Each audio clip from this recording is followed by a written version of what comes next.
Bonjour, merci de nous suivre sur notre chaîne YouTube Science au rendez-vous. Aujourd'hui, nous voulons partager avec vous sur une séquence sur un exercice d'application sur travail et puissance mécanique. Nous avons déjà fait un peu le cours sur travail et puissance mécanique, mais là, nous allons voir un exercice simple, mais quand même qui peut vous permettre un peu de voir un peu les grandes lignes, surtout de cette leçon, surtout pour la première grande partie, qui est la partie travail. Et on verra un autre exercice par la suite, mais pas dans cette vidéo, dans une autre vidéo, où on aura un peu un exercice qui concerne un peu la puissance. Là, nous avons, au niveau de l'écran, là, nous pouvons lire ensemble. Nous avons bien l'énoncé qui est là, exercice d'application, donne l'unité internationale de travail, puis convertir. Donc, c'est la première question. On a donné des exemples. C'est en fait juste des trucs de rappel. On fera ensemble. On va le faire ensemble. Et ici, calcule le travail effectué par une force collinaire au trajet de l'intensité F égale 250 newtons. Si son point d'application s'est déplacé de 10 mètres. Troisième question, une force d'intensité F égale 700 newtons est exercée par un cheval sur une charrue. Sachant qu'elle a effectué un travail de 35 kJ, calcule la longueur du trajet.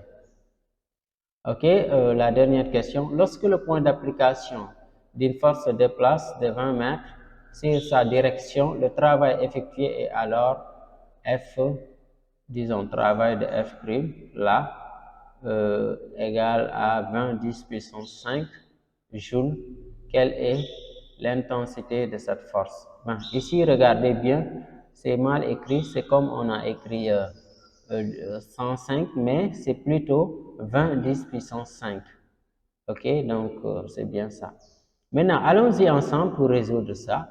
La première question, l'unité internationale du travail est le joule. Il faut bien retenir ça, le symbole J. Donc ça, je pense, tous les élèves comprennent cela.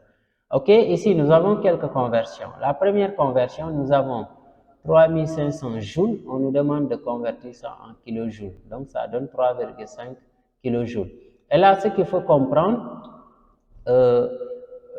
pour le tableau, donc si on écrivait ça, on allait avoir kilojoules, hectojoules, décajoules, joules, décijoules, centijoules, millijoules, etc.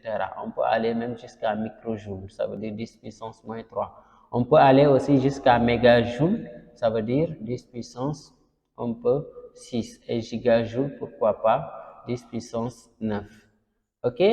Donc, les préfixes kilo, hecto, pratiquement on peut les appliquer à toute unité en fait. Donc, c'est le même principe si on avait les mètres, décamètres, hectomètres, etc. Si on avait les kilogrammes, donc on a le même préfixe kilo, etc. Donc, ces préfixes-là, il faut juste les connaître. Ok? Donc là, nous avons 27 kilojoules. On nous demande de convertir ça en joules. Ça donne 27 000 joules. Ici, nous avons 49,75 10 puissance 4 joules égale combien de kilojoules? Là, déjà, si vous voulez quitter de joules à kilojoules, il faut multiplier par 10 puissance moins 3. Si j'ai 10 puissance 4 fois 10 puissance moins 3, ça me donne 10 puissance 1. Si j'ai 49,75 fois 10, ça donne tout simplement 497,5 kJ. Donc, c'est ça.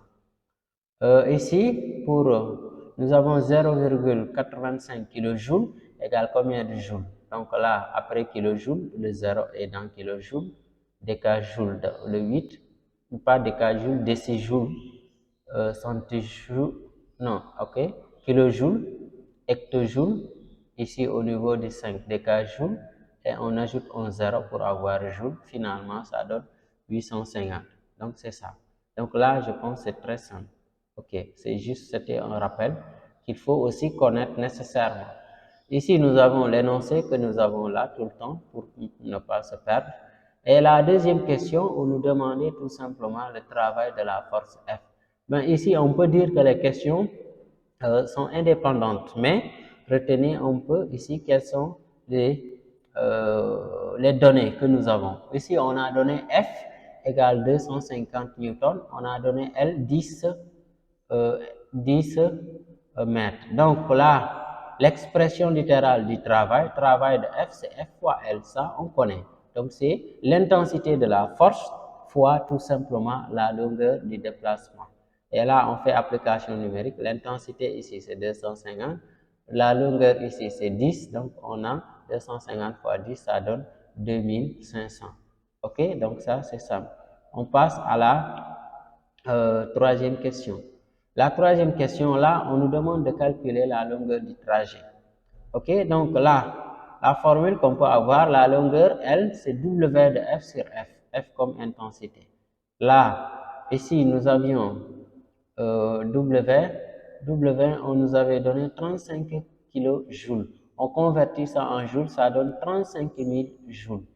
Ici, maintenant, l'intensité F700, donc on aura 35 000 sur 700. Ça nous donne L égale 50 mètres directement. OK? Donc ça, c'est simple. La dernière question maintenant, c'est la question 4. On nous demande l'intensité de cette force. Et qu'est-ce que nous connaissons? Nous connaissons W, c'est-à-dire le travail. Nous connaissons également la longueur de déplacement 20 mètres. Donc là, F, ici je l'ai nommé F' pour ne pas le confondre avec le F que nous avions tout à l'heure dans les questions précédentes. Donc j'ai mis F', c'est W de F' sur L. Et là, F', je peux dire c'est 10, disons 20 10 fois 20 10 puissance 5 sur 20. 20 c'était en fait la longueur du déplacement et finalement ça nous donne F' égale à 10 puissance 5 newtons. Et donc c'était ça un peu ce que nous avons trouvé.